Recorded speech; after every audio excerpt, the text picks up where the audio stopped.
Olá, agradeço a sua audiência e lembro que este vídeo, produzido em estilo videoaula, possibilita você a estudar o assunto posteriormente. O nosso tempo aqui à disposição pretendo que seja breve. Desde quando somos gerados até o dia que deixamos de existir, a nossa luta é constante e a nossa atenção tem que ser também constante. Convido você a se inscrever no nosso canal e marcar os sininhos de notificações para receber as matérias que nós temos colocado lá. Lembrando que esse trabalho está sendo feito, Coronavídeo, para ocupar o tempo de você que está no processo de distanciamento social e também para trazer dúvidas, informações e ideias nesse período de distanciamento. Apresento minhas condolências às famílias enlutadas, lembrando que o luto ainda não terminou. A luta também não. E nós vamos aí enfrentando, nós, das famílias do Brasil e do mundo, enfrentando essa pandemia que está assolando a humanidade. Começamos com reflexões iniciais sobre sabedoria e insensatez, com dois pensamentos de Ralph Waldo Emerson e de William Shakespeare. O primeiro diz que o medo derrota mais pessoas que qualquer outra coisa no mundo. E de William Shakespeare, a consciência é uma palavra usada pelos covardes para incutir medo aos fortes. Parece com alguma coisa que você está vendo? Afinal, do que nós temos medo? Do que você tem mais medo? Isso que está aí? Ou nenhuma das anteriores? Também, olhando o medo e a ousadia, nós vemos que precisamos de um ponto de equilíbrio. Se o seu ponto de equilíbrio da sua responsabilidade não está centrado, se pende para o lado do medo, é porque você tem mais medo do que ousadia. Se pende para o lado da ousadia, é porque você tem mais ousadia do que medo. E, de fato, o que nós precisamos é procurar onde está o equilíbrio. Onde está esse equilíbrio, né? E vemos que temos que achar um ponto de equilíbrio, senão a sociedade, as autoridades, todo mundo vai continuar se debatendo de forma desorientada. A fome é uma situação que vira notícia, é uma notícia que nós nos acostumamos com ela. Só que a situação é muito grave. Ela não leva as pessoas para hospitais, ela não mexe com pessoas que estão muito perto da gente. E o texto da ONU diz que sem ação as populações morrerão de fome. Populações, não só de coronavírus. Isso porque é encarado como um problema distante. A fome poderá ser encarada como oportunidade de negócio. São milhões de pessoas que passam fome. 25% da humanidade está em situação de insegurança alimentar. Desses, 800 milhões passam fome. Solução? Algum dia, quando atender a interesses políticos e comerciais, alguém tiver uma proposta que possa mitigar pelo menos isso. Esta é a sequência que nós vamos abordar nesse vídeo. E você pode, depois de assistir todo esse material, parar conosco no item 5º para as considerações finais para a nossa reflexão. Aqui trazemos alguns pontos que caracterizam aquilo que nós denominamos perfil do planeta Terra, o paciente. O homem se preocupou em desenvolvimento, em evolução, em riqueza e foi buscar resposta para muitas questões no universo, mas ainda não resolveu o problema do seu habitat. Trazemos aqui no item 4 um link sobre a gripe espanhola, que recomendo vocês darem uma analisada.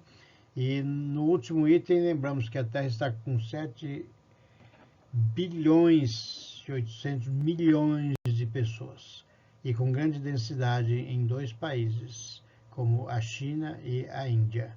35% da população do mundo está sob esses governantes. Isso é perigoso.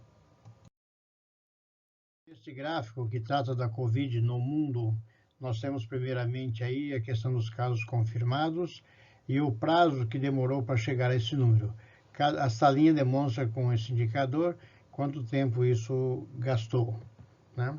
Temos também uma informação aqui, obtida no Facebook, que todo dia tem colocado esse jornal, ou melhor, essa matéria, e que essa notícia do dia 11 de maio, hoje é dia 13, né, nos permitiu fazer esse quadro indicando aí a partir das contaminações e na outra extremidade os óbitos, que a proporção entre óbitos e contaminações não é muito assustadora. Quer dizer, a probabilidade de você perecer por causa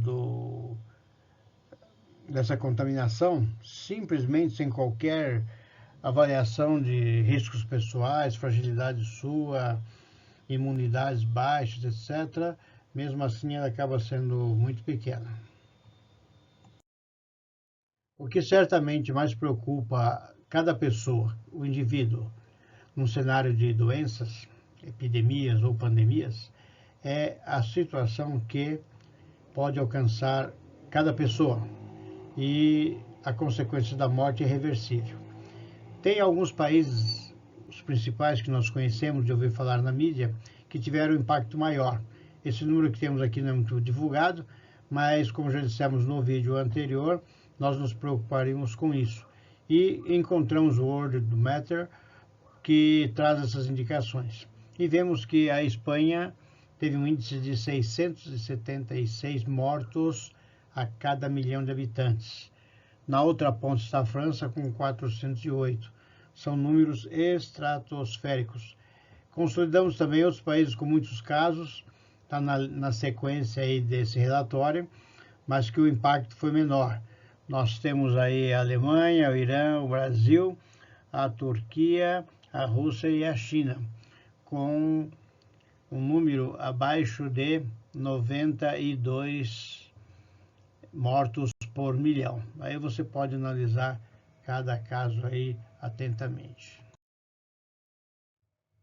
Recomendo que você leia esse slide atentamente, mas quero chamar tua atenção para o que Geoffrey Rose chamou de paradoxo da prevenção. Ele dizia que um grande número de pessoas sujeitas a um pequeno risco gera mais casos de doenças do que um pequeno número de pessoas sujeitas a um grande risco. Fica aí para você pensar sobre a dose que nos deram para acompanhar nesse distanciamento social. Avaliando o impacto por região no Brasil, trazemos aqui dados do painel coronavírus e queremos mostrar para vocês algumas coisas de forma mais analítica. Nós temos que, em cada região do Brasil, o caso mais crítico foi a região de Manaus, com 93 mortes por milhão de habitantes, e o menor foi o Centro-Oeste. E lembramos o que, conforme essa tabela que alimenta esse gráfico, nós temos que chamar atenção para duas coisas. Lá em cima nós temos o número de contaminados e lá embaixo o número de óbitos. Então, entre um e outro, realmente a gente se preocupa, como já disse, porque a morte é irreversível, mas a possibilidade, a probabilidade realmente é menor do que se imagina. Finalizando esses assuntos, nós lembramos que as consequências em cada país têm sido aleatórias.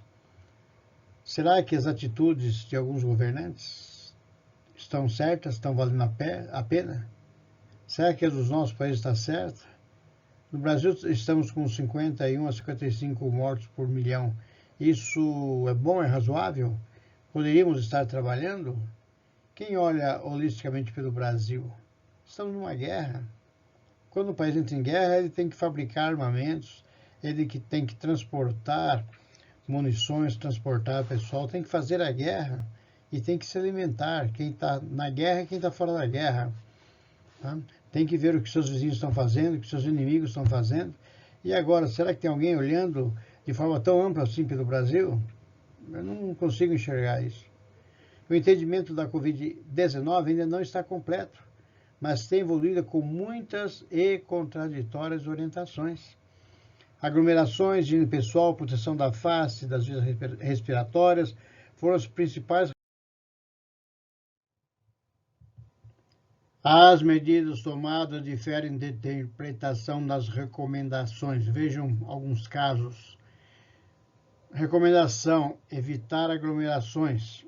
Foi entendido como todos devem ficar em casa. É a mesma coisa? Necessariamente a mesma coisa? Reduzir circulação do transporte coletivo. Somente a lotação. Os motoristas precisam ficar em casa? E as centenas de milhares de pessoas que são transportadas? Vão aumentando a lotação e se contaminando mais? Foi recomendado não usar máscara desde o início da situação. Agora é importante. O carnaval de Rio e Sampa foi liberado sem máscaras, nem máscara de carnaval, nem máscara de Covid. E sabia que já existia um problema no ar, no contato humano? Os governadores hoje mandam nos prefeitos, mas não precisam seguir uma política nacional, estão quebrando o Brasil. Parece que querem fazer 27 estados. Isso é muito perigoso. Precisamos urgente de medidas equilibradas. Você acha que poderá escolher se prefere morrer de fome ou de peste? Pense, reflita sobre cada um desses pontos abordados em face dessas considerações finais. Se estiver ao seu alcance, ajude essa divulgação. Muito obrigado. Mas antes de concluir, queremos ainda meditar sobre a situação de visão cristã, que esse país é dessa forma, fica mais fácil de comentar. Portanto, naquele dia, quem estiver sobre a laje, não desça para recolher os bens que estiver dentro de casa. Semelhantemente, quem estiver no campo, não deve retornar por motivo algum. Parece até instrução do Corpo de Bombeiros de situação de emergência, né? Fique ligado, porque a gente vê muitas coisas acontecer, mas pouca influência a gente tem sobre os acontecimentos. Agora eu peço, portanto, que entre no nosso canal, se associe, avalie e vamos seguindo em frente.